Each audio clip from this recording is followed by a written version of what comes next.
Puji Tuhan, kita bersyukur buat hari yang indah yang selalu Tuhan sediakan bagi kita. Dan Bapak Ibu telah hadir hari ini. Ini adalah anugerah Tuhan bagi kita. Mari kita lihat saja langsung firman Tuhan dalam Habakuk pasal 3 ayat 17 sampai ayat 19. Mari kita baca bersama-sama. 2, 3, ya. Sekalipun pohon ara tidak berbunga, pohon anggur tidak berbuah, hasil pohon zaitun mengecewakan, sekalipun ladang-ladang tidak menghasilkan bahan makanan, kambing domba terhalau dari kurungan, dan tidak ada lembu sapi dalam kandang. Namun aku akan bersorak-sorak di dalam Tuhan, beria-ria di dalam Allah yang menyelamatkan aku. Allah Tuhanku itu kekuatanku. Ia membuat kakiku seperti kaki rusa. Ia membiarkan aku berjejak di bukit-bukitku untuk pemimpin biduan dengan permainan kecapi. Haleluya. Haleluya. Ada sukacita? Puji Tuhan ya. Nah, Habakuk ini Bapak Ibu adalah seorang nabi yang dimana kitabnya ditulis abad ke-7 sebelum Masehi. Jadi sebelum kehancuran Yerusalem oleh bangsa Babel. Ini adalah dialog antara Nabi Habakuk dengan Tuhan. Seperti Nabi Habakuk ini yang sering berdialog, tentu kita pun sering berdialog dengan Tuhan. Amin. Nah, jadi dialognya adalah dalam pasal 1, dia mempertanyakan mengapa Tuhan itu tidak segera bertindak untuk membasmi kejahatan. Nah, kemudian Tuhan menjawab bahwa dia akan menggunakan bangsa Babel sebagai alat penghakiman. Nah, justru Habakuk juga sebagai seorang nabi tambah bingung. Karena orang Israel sudah berdosa memang pada Tuhan, kenapa enggak orang berdosa saja dihukum, kenapa satu bangsa begitu? Dan yang dihukum adalah bangsa Babel. Tambah bingunglah si Habakuk ini, di mana keadilanmu Tuhan? Israel itu kan umat pilihanmu. Harusnya engkaulah yang memberikan keadilan, ya kalau salah-salah, kalau benar-benar. Kenapa mesti Babel, orang jahat, justru engkau pakai menjadi alat Tuhan untuk menghukum Israel? Tetapi Tuhan tidak menjawab. Akhirnya Habakuk merenungkan. Berarti seorang nabi ini harus mengambil kesimpulan. Berarti untuk mengikut Tuhan itu, lalu Habakuk pasal 2 ayat 4, ayat ini adalah ayat yang setara dengan dalam Roma pasal 1 ayat 17. Dikatakan di sana, akhirnya Habakuk harus mengambil sebuah keputusan Sesungguhnya orang yang membusungkan dada tidak lurus hatinya, tetapi orang yang benar, ia itu akan hidup oleh percayanya. Artinya adalah apapun yang terjadi, seorang anak Tuhan jangan melihat keadaan yang sedang terjadi. Bagaimanapun orang benar akan hidup oleh iman, bukan pada apa yang dilihat. Tidak mempertanyakan mengapa Tuhan. Sebagai seorang anak Tuhan, berjalanlah dengan iman. Makanya dalam Roma pasal 1 ayat 17, Roma 1 ayat 17 adalah intisari dari kitab Roma. Ini adalah ayat yang ditemukan kembali oleh Martin Luther. Dia memprotes gereja Katolik karena orang Kristen itu harus begitu berjerih lelah dengan kekuatannya untuk berkenan pada Tuhan.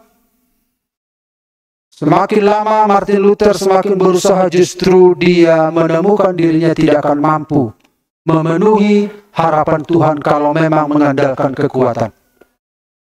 Akhirnya Martin Luther menemukan seperti cahaya terang menyuluh ayat ini. Sebab di dalamnya nyata kebenaran Allah yang bertolak dari iman dan memimpin kepada iman. Seperti ada tertulis, orang benar akan hidup oleh iman. Seperti ada tertulis di mana? Paulus tahu dari mana orang benar akan hidup oleh iman? Dari Habakuk. Dalam Habakuk dikatakan, orang benar itu akan hidup oleh percayanya, bukan pada apa yang sedang dialami. Karena apa yang kita alami seringkali kita bertanya pada Tuhan. Tetapi orang benar akan hidup oleh iman. Makanya Habakuk adalah disebut nabi iman. Nah, pada akhirnya, di akhir tulisannya Habakuk pasal 3, Habakuk ini adalah 3 pasal, dan yang kita baca ini adalah 3 ayat terakhir. Karena dia melihat kehebatan Tuhan itu, dia melihat keputusan-keputusan tidak bisa diganggu gugat oleh manusia.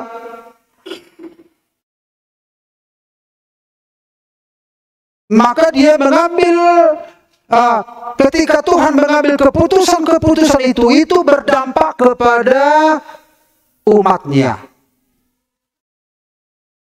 Apa yang terjadi pada dunia ini berdampak kepada umatnya. Dan dia melihat dampak itu. Dan dampak itu adalah dikatakan, sekalipun pohon ara tidak berbunga, pohon anggur tidak berbuah, hasil pohon zaitun mengecewakan. Sekalipun ladang-ladang tidak menghasilkan bahan makanan, kambing domba terhalau dari kurungan, dan tidak ada lembu sapi dalam kandang. Namun aku akan bersorak-sorak di dalam Tuhan, beria-ria di dalam Allah yang menyelamatkan aku. Allah Tuhanku itu kekuatanku. Ia membuat kakiku seperti kaki rusa. Ia membiarkan aku berjejak di bukit-bukitku. Nah, jadi ketiga ayat ini sebenarnya saya renungkan ayat ini sudah lama, ini saya renungkan, kemudian saya gumuli. Ini kalau saya buat temanya ini, aku dan ceritaku, begitu. Begitu kan?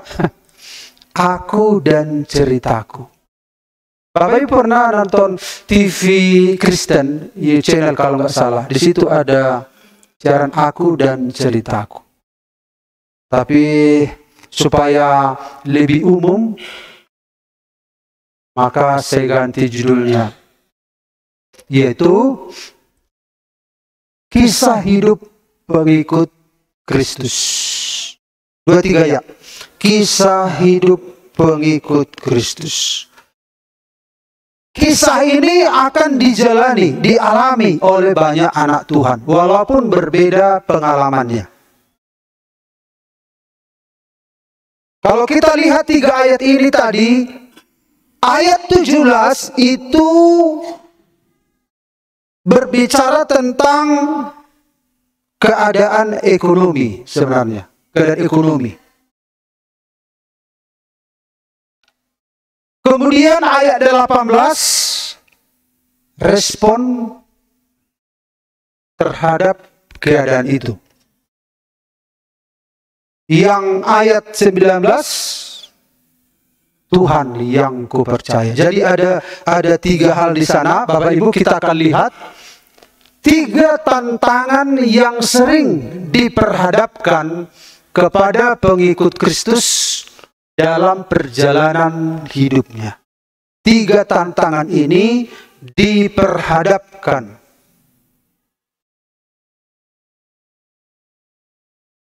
Nah, 3 tantangan yang diperhadapkan ini bagaimana keadaan kita di sana? Bagaimana posisi kita? Nah, karena itu Bapak Ibu, mari kita lihat yang pertama, sekalipun pohon ara tidak berbunga, pohon anggur tidak berbuah, hasil pohon zaitun mengecewakan, sekalipun ladang-ladang tidak menghasilkan bahan makanan, kambing domba terhalau dari kurungan, dan tidak ada lembu sapi dalam kandang. Ini kita lihat yang pertama, keadaan. Ya, jadi kita seringkali diperhadapkan kepada sebuah keadaan. Dan keadaan di sini dikatakan ayat 17, sekalipun, berarti keadaan itu ekstrim. Jadi saudara-saudara, dalam Tuhan kita diperhadapkan kepada keadaan-keadaan yang seringkali bertolak belakang dengan harapan kita. Kebetulan yang dibahas di sini, keadaan ekstrim ini adalah keadaan kebutuhan. Tetapi sesungguhnya bukan hanya kebutuhan ekonomi, tetapi banyak kebutuhan rohani, kebutuhan jiwani, perhatian. Tetapi yang disorot di sini hanya sejenis kebutuhan ekonomi. Tetapi orang percaya diperhadapkan dengan keadaan ini. Saudara tidak bisa menghindar dari keadaan ini.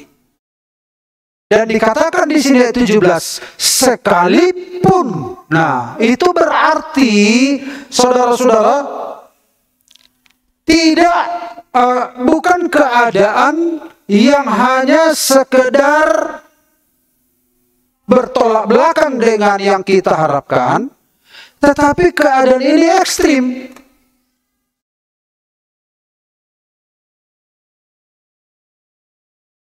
Karena itu kita harus sadar ini.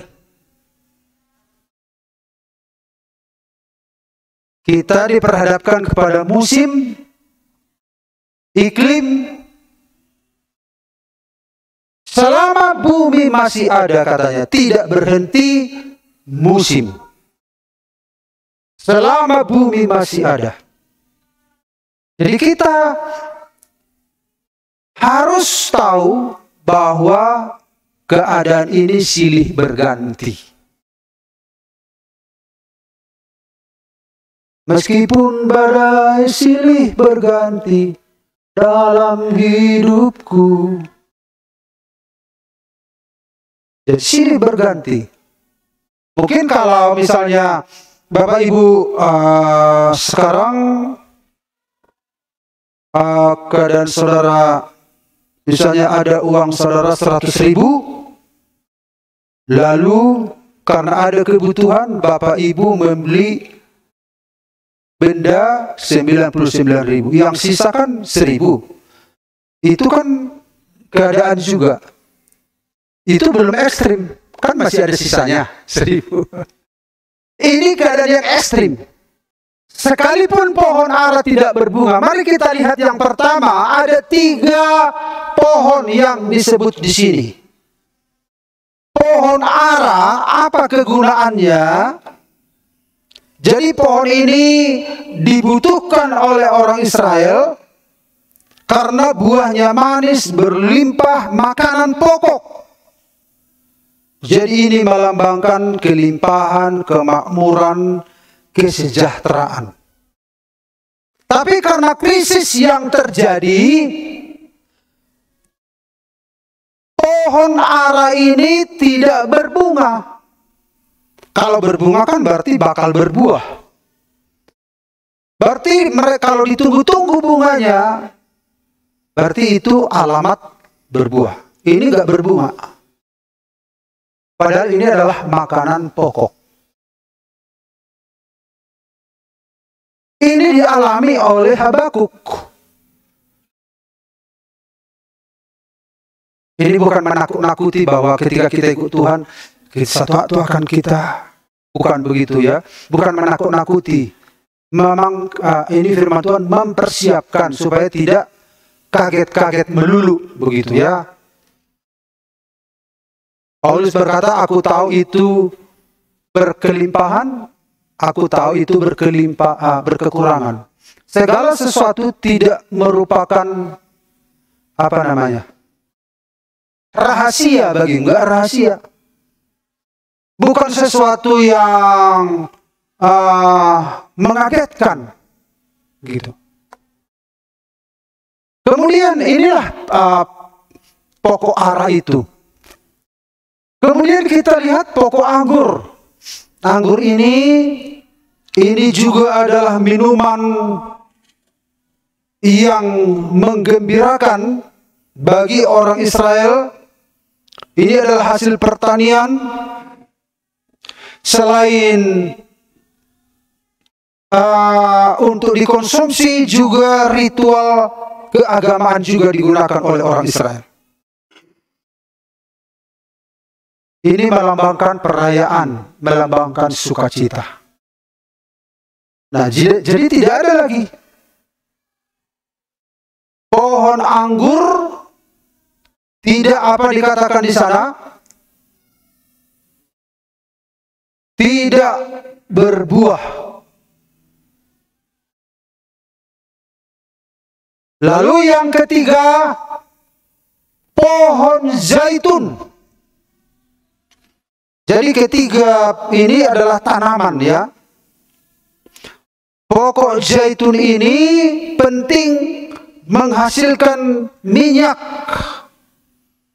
Minyak untuk memasak, bahan bakar lampu, dalam upacara keagamaan, menjadi pengurapan, obat-obatan. Jadi minyak zaitun ini melambangkan kebaikan, kelimpahan. Banyak kali kegunaannya. Bahkan zaman sekarang kan ada minyak zaitun kan. Nah, inilah 3 jenis tanaman menjadi kebutuhan orang Israel. Menjadi makanan pokok, juga menjadi obat-obatan, dan bisa diperjualbelikan. Tetapi dikatakan oleh Habakuk, sekalipun pohon ara tidak berbunga, pohon anggur tidak berbuah, hasil pohon zaitun mengecewakan. Ini masih cantik kan berbuah. Nah, dikatakan tidak berbuah. Apa yang mau diambil? Gak ada buahnya. Orang Israel pergi ke ladang, tidak ada. Mereka pastilah kecewa. Padahal seorang anak Tuhan. Kemudian dikatakan di sini, sekalipun, nah sekalipun ladang-ladang tidak menghasilkan makanan. Ada dua ladang terkenal menjadi penghasil makanan pokok Israel, yaitu ladang gandum, ladang jelai. Mirip gandum dan jelai ya. Gandum itu lebih mahal, jelai itu lebih murah. Biasanya jelai itu makanan orang miskin. Biasanya ini makanan orang yang punya uang. Makanya dalam Wahyu pasal 3 dikatakan, secupak gandum sedinar, 3 cupak jelai sedinar. Artinya nilainya gandum lebih tinggi daripada nilai jelai. Kalau misalnya 5 rupiah 1 liter contohnya, ini 5 rupiah 3 liter begitu. Ini adalah hasil ladang yang dikelola oleh orang Israel menjadi bahan makanan. Makanya orang Filistin seringkali yang mereka serang adalah ladang ini, supaya orang Israel tidak bisa makan. Tetapi dikatakan oleh firman Tuhan, sekalipun ladang-ladang tidak menghasilkan makanan, gak ada hasil, gak ada yang ditanam, yang ada adalah lahan yang kosong, tidak ada hasil. Dan dikatakan di sana, kambing domba terhalau dari kurungan. Nah, ini bunga digeser. Lalu itu dia, lalu dijual. Tinggal 2 ekor naik. Ini lembu sapi, ini Pak, kandang lembu sapi. Tidak ada di dalam kandang.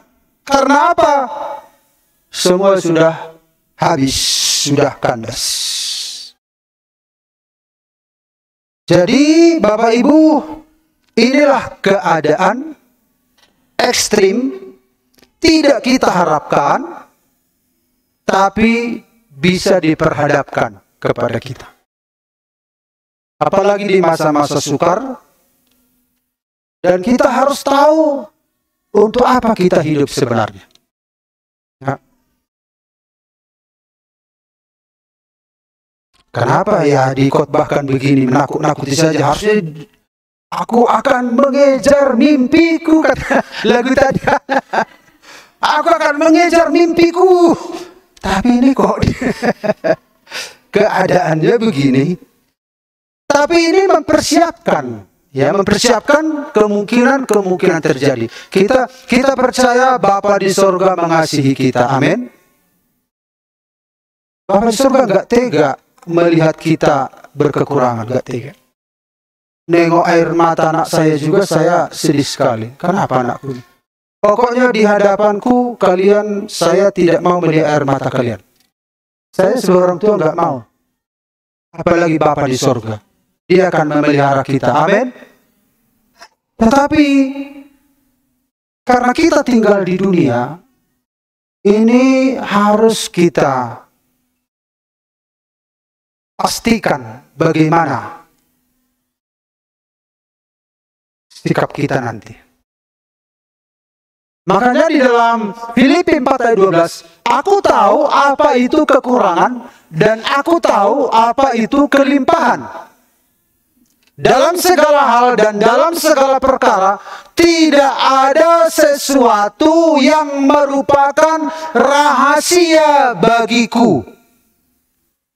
Baik dalam hal kenyang maupun dalam hal kelaparan, baik dalam hal kelimpahan maupun dalam hal kekurangan. Segala perkara dapat kutanggung di dalam Dia yang memberi kekuatan kepadaku. Amin. Jadi ketika kita mengalami sesuatu yang mengagetkan, yang tidak kita sangka, lalu, Kenapa Tuhan tidak kasih tahu dulu bahwa ternyata seorang anak Tuhan menghadapi begini? Kupikir dulu kalau ikut Tuhan itu akan selalu hujan, berkat, berkat. Makanya ada nyanyian kita. Dia tak pernah dia janji selalu kan panas. Tak pernah dia janji selalu kan hujan. Tidak pernah. Tuhan itu janjinya tidak pernah seperti itu. Kalau engkau ikut Tuhan akan terus hujan, diberkati. Dia juga tidak berjanji kalau engkau ikut Tuhan menderita terus. Jadi orang yang menderita jangan terus diklaim itu anak Tuhan yang sedang hidup dalam kebenaran. Orang yang sedang diberkati, jangan terus klaim bahwa orang itu ada dalam perkenanan Tuhan.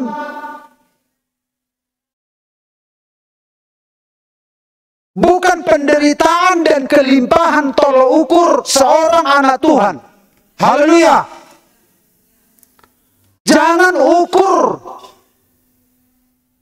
perkenanan Tuhan pada hal itu. Saudara nanti akan terjebak. Saudara akan terjebak. Saudara akan salah arah. Lazarus dulu di pangkuan Abraham. Waktu hidupnya dia menderita, dia sakit-sakitan. Tapi bukan karena dia menderita lantas dia masuk Firdaus. Nah, orang kaya masuk ke dalam neraka. Tapi bukan karena dia kaya lalu masuk neraka, enggak. Tetapi bagaimana dia berlaku sebagai seorang anak Tuhan dalam keadaan menderita, dalam keadaan kaya.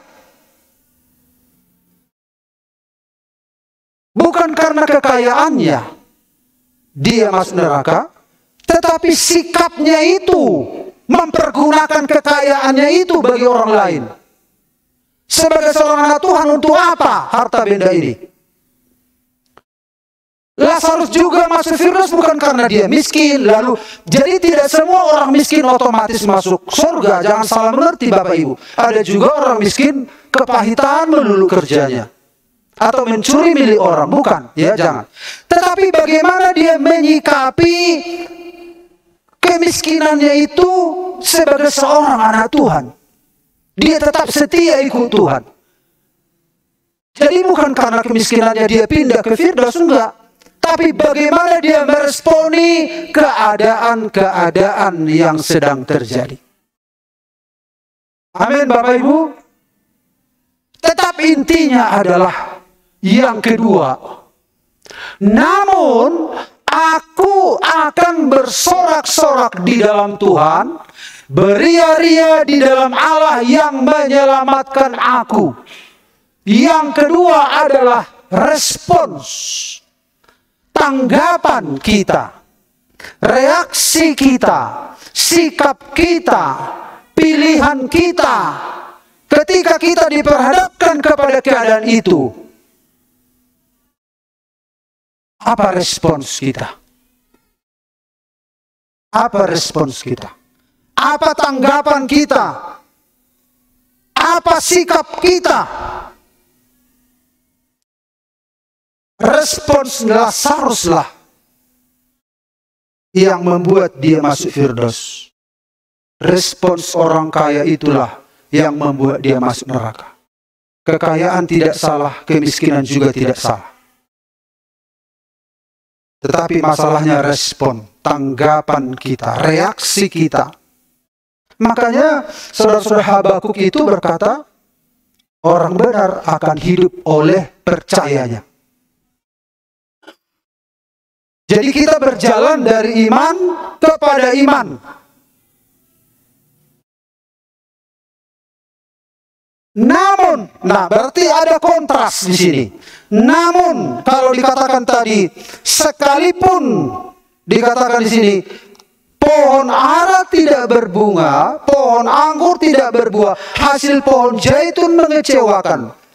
Sekalipun diperkuat lagi, ini dua ekstrem ini. Ladang-ladang tidak menghasilkan bahan makanan, kambing domba terhalau dari kurungan, dan tidak ada lembu sapi dalam kandang karena semua sudah habis, tidak ada lagi.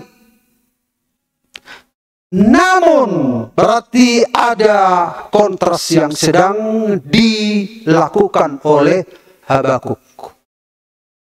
Kalau dikatakan pohon ara tidak berbuah, pohon anggur tidak berbuah, pohon zaitun mengecewakan, cocoknya sebagai manusia apa?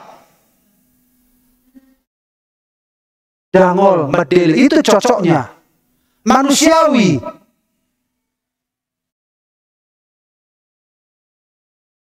Itu logika manusiawi. Tetapi Habakuk melakukan hal yang berbeda. Dia melakukan hal yang berbeda. Apa yang dia lakukan? Namun aku akan bersorak-sorak di dalam Tuhan. Dia tidak bersorak-sorak karena lembu sapi tidak dalam kandang. Hore, gak ada dalam kandang. Dia mau ke sawah lalu diambil orang semua padinya. Puji Tuhan sudah diambil. Bukan begitu.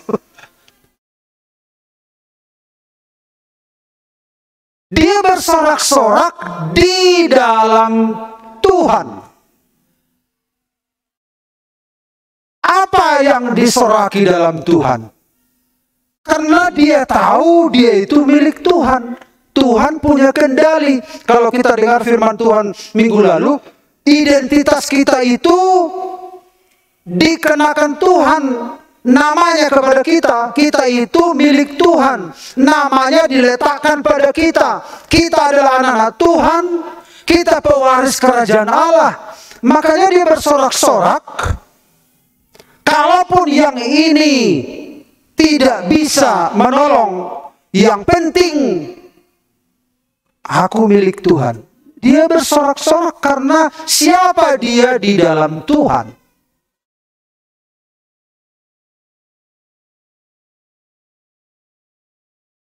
Kalau kita kehilangan uang, tidak mungkin kita berkata, puji Tuhan, aku hilang uangku. Oh, haleluya, praise God.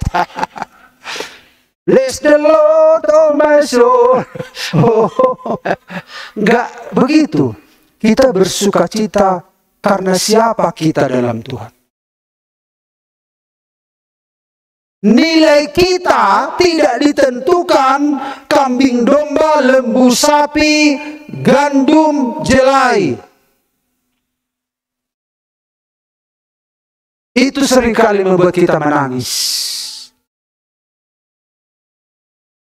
Tetapi kita berbahagia ketika kita menatap ke langit. Mungkin kita meneteskan air mata dengan haru karena siapa kita dalam Tuhan. Tangisan karena siapa kita dalam Tuhan berbeda dengan tangisan ketika kita meratapi nasib kita karena kita sedang mengikuti standar dunia ini, standar orang. Respon. Kita diperhadapkan kepada respon. Apa respon kita? Keputusan. Jadi setiap hari kita selalu diperhadapkan kepada sebuah keputusan.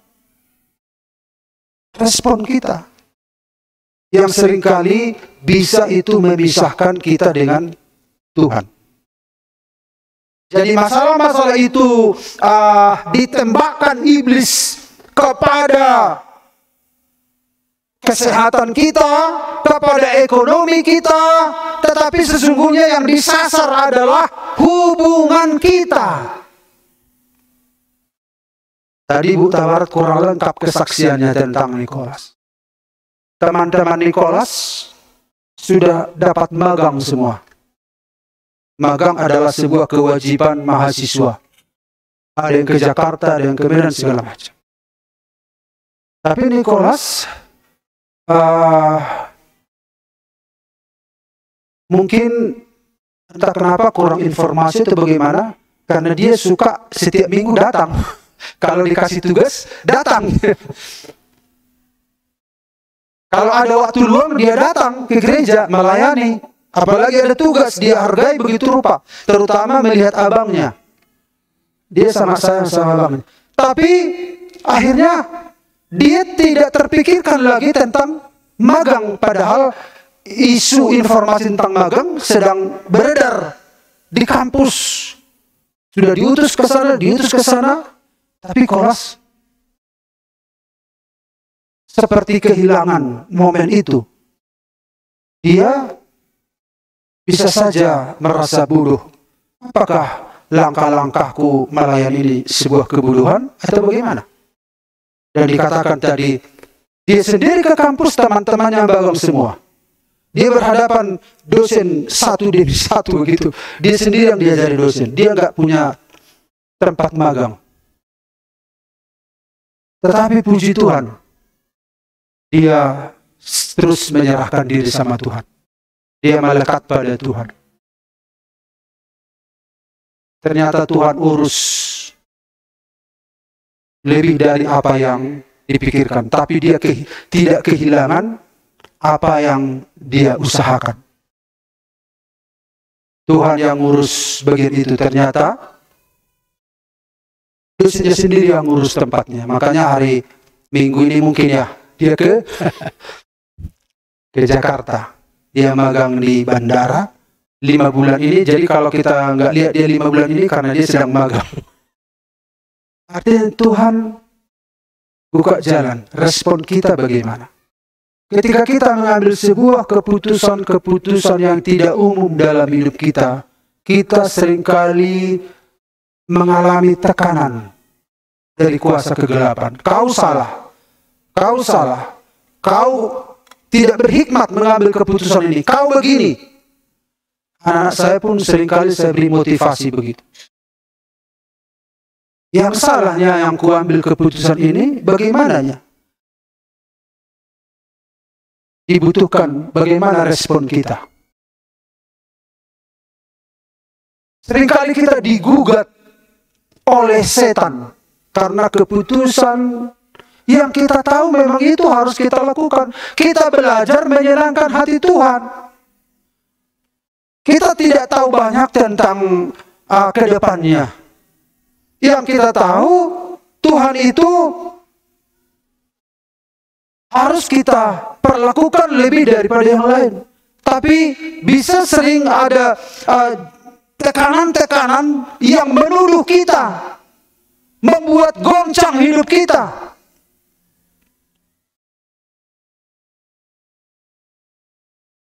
Makanya sama anak juga saya bilang, tidak ada yang salah yang kau putuskan.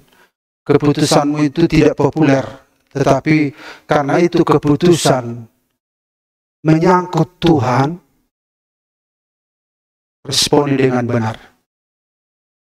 Bagaimana respon kita ketika kita menghadapi hal-hal yang begini? Namun aku akan bersorak-sorak. Ini tidak mudah. Ini butuh pergolakan di dalam pikiran kita untuk menyadari identitas kita dalam Tuhan. Tapi itulah pilihan yang dilakukan oleh Habakuk. Makanya saya buat judulnya sebelum ini, Aku dan Kisahku. Kita diperhadapkan kepada respon. Apa respon kita?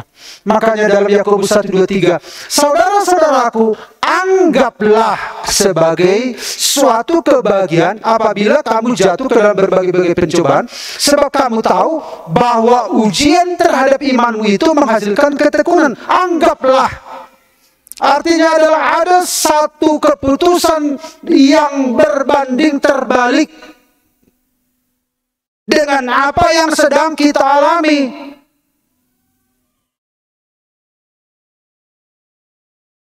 Karena kita ini anak Tuhan. Haleluya. Saudara saya luar biasa, hebat. Dan iblis menyasar kehidupan kita karena keputusan-keputusan kita yang ekstrim, yang tidak populer, yang tidak umum. Tetapi saudara akan lihat ketika kita sedang menunggu apa hasilnya Tuhan ini. Menunggu itu menyakitkan. Di situ ada keraguan, kebimbangan, keputusasaan. Tetapi karena Tuhan itu janjinya ya dan amin. Tuhan itu adil. Tuhan itu adil. Tuhan itu bukanlah Allah yang buta. Bukan Allah yang lupa akan janjinya. Allah itu konsisten. Bukankah Ibrani pasal 11 ayat 6 mengatakan, barang siapa yang menghampiri Allah, dia harus percaya bahwa Allah ada. Dan bahwa Allah memberi upah kepada orang yang mencari dia.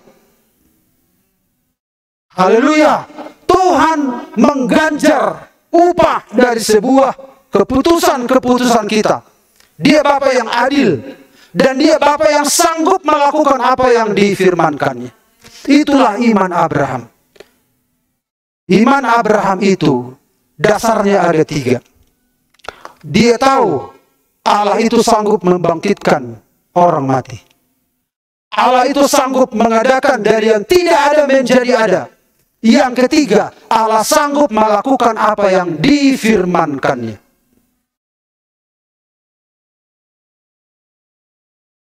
Dan yakinkan diri saudara.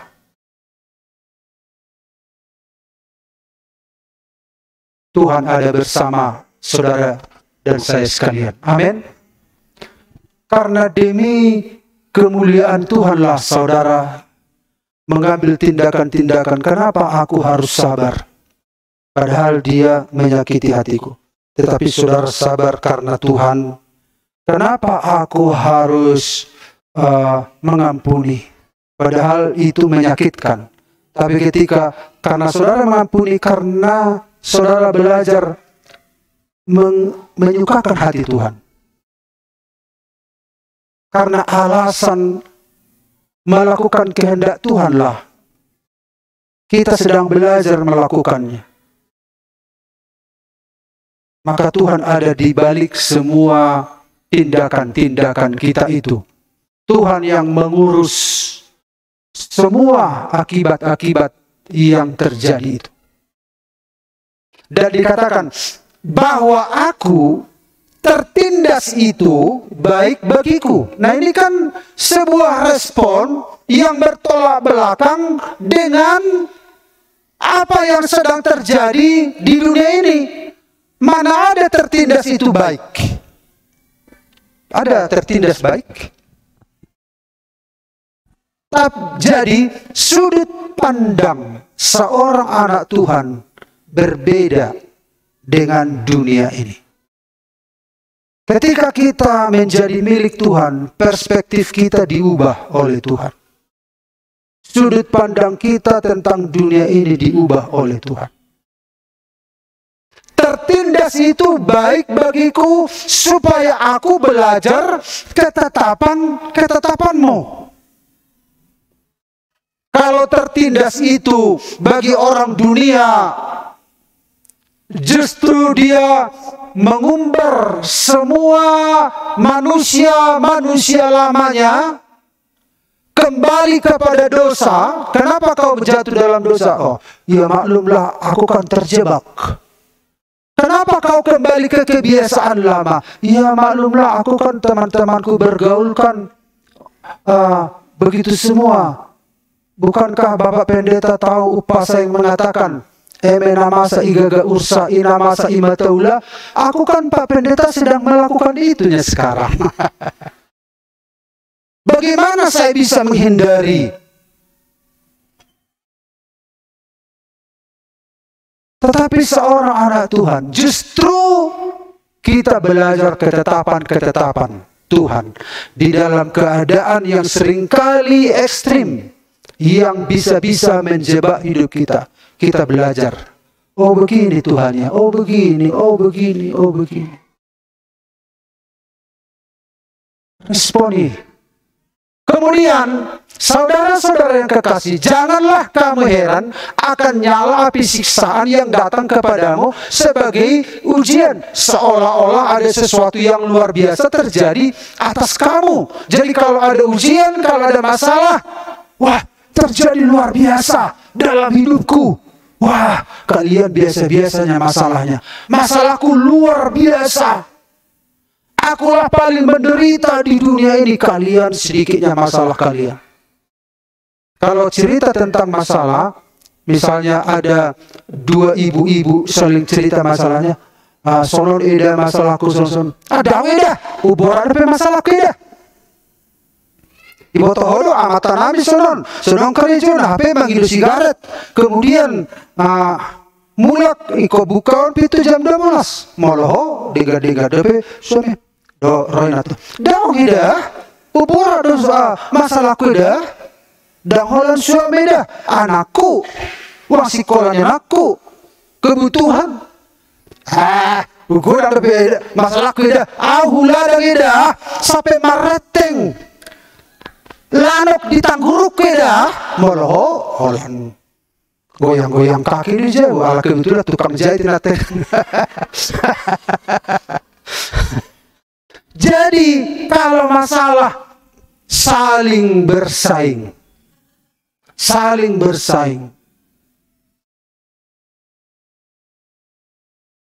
Tetapi dikatakan di sini, sebaliknya bersukacitalah sesuai dengan bagian yang kamu dapat. Sebaliknya, jadi anak-anak Tuhan itu melakukan yang sebaliknya. Sesuai dengan bagian yang kamu dapat dalam penderitaan Kristus, supaya kamu juga boleh bergembira dan bersukacita pada waktu Ia menyatakan kemuliaannya. Bahkan karena kesalahan kitakah yang membuat kita ada sesuatu terjadi, atau karena kebenaran kita, responilah dengan benar. Oh, karena kesalahanmu itu, iya memang saya kan orang yang selalu salah gitu. Tapi responi dengan benar. Tuhan itu jauh lebih besar daripada kesalahan kita sendiri. Bahkan orang benar saja menderita, apalagi orang yang salah. Ya atau ya? Nah, orang yang salah ini seringkali lebih heran. Luar biasa terjadi dalam hidupku. Padahal dia nggak hidup dalam kebenaran. Harusnya yang mengatakan begitu orang benar ya, secara logika. Tapi Tuhan berkata, orang benar atau tidak benar yang sedang mengalami masalah responi dengan benar. Kita nggak bisa menyeleksi karena kesalahanku kah maka ini terjadi. Saudara akan habis waktu saudara tentang itu, tapi belajarlah ketetapan-ketetapan Tuhan di balik semua masalah itu. Responi dengan benar. Amin. Jangan kamu bersusah hati, sebab sukacita karena Tuhan itulah perlindunganmu. Mengapa Habakuk itu, saudara-saudara, bersorak-sorai, bersukacita? Itu sama dengan apa kata Nehemia.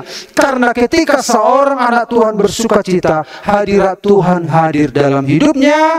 Hadirat Tuhan itulah yang melindungi dia. Makanya ada nyanyian kita, sukaan dari Tuhan itu kuatku. Dulu saya nggak ngerti apa itu sukaan dari Tuhan. Sukaan dari Tuhan itu kuatku. Sukaan dari Tuhan itu kuatku. Sukaan Tuhan kuatku. Karena sukacita karena Tuhan itu melindungi kita. Saudara bangga siapa saudara dalam Tuhan. Itu akan melindungi. Kesadaran saudara akan identitas saudara itu akan melindungi saudara. Kalau musim ini nanti tunggu kan akan berubah. Yang terakhir,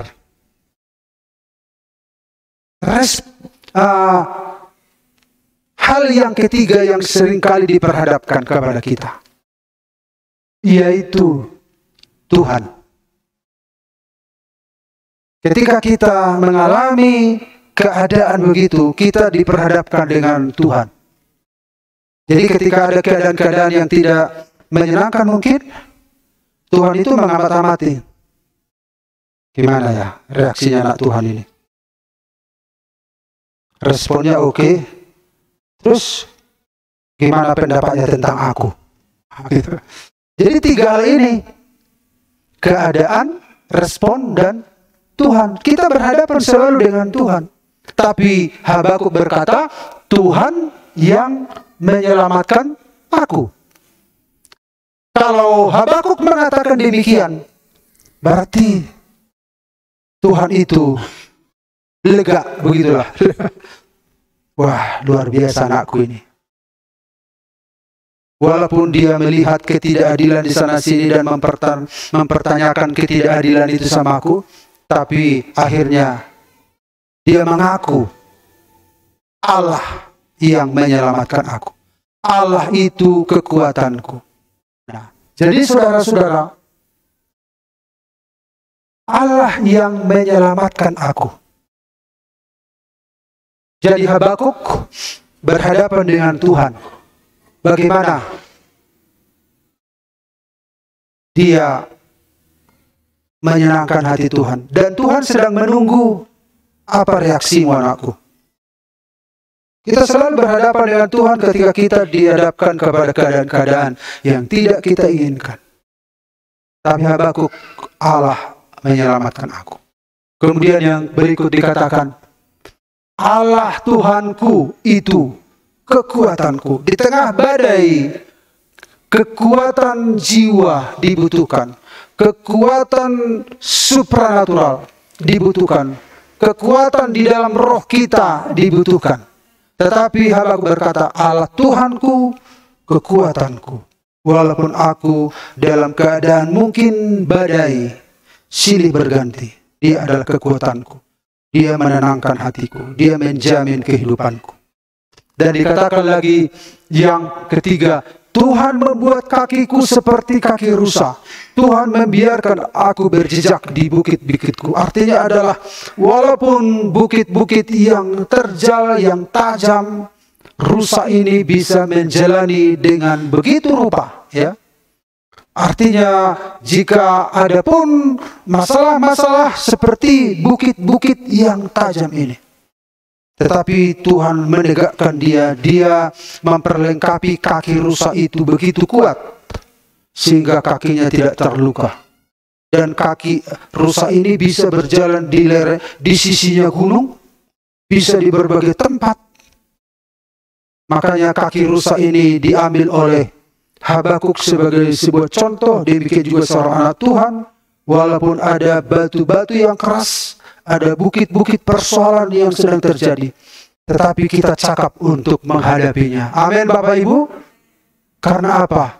Tuhan membiarkan aku berdiri, berjejak di bukit-bukitku, di persoalan-persoalan hidup kita. Dia menolong kita, dia kekuatan kita.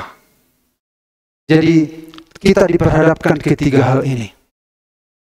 Kepada keadaan, respon kita, dan Tuhan. Dan pada akhirnya, inilah yang harus kita ambil, walaupun tidak selalu bisa terjawab apa yang sedang kita alami hari ini. Tetapi, inilah kisah hidup kita. Ketiga hal ini harus ada dalam hidup kita. Amin. Tidak semua bisa terjawab. Mungkin ke depan kita akan dibukakan oleh Tuhan. Tetapi Tuhan sedang mempersiapkan kita menjadi anak Tuhan yang hebat, yang dahsyat, yang luar biasa, yang berkualitas, yang tahan uji.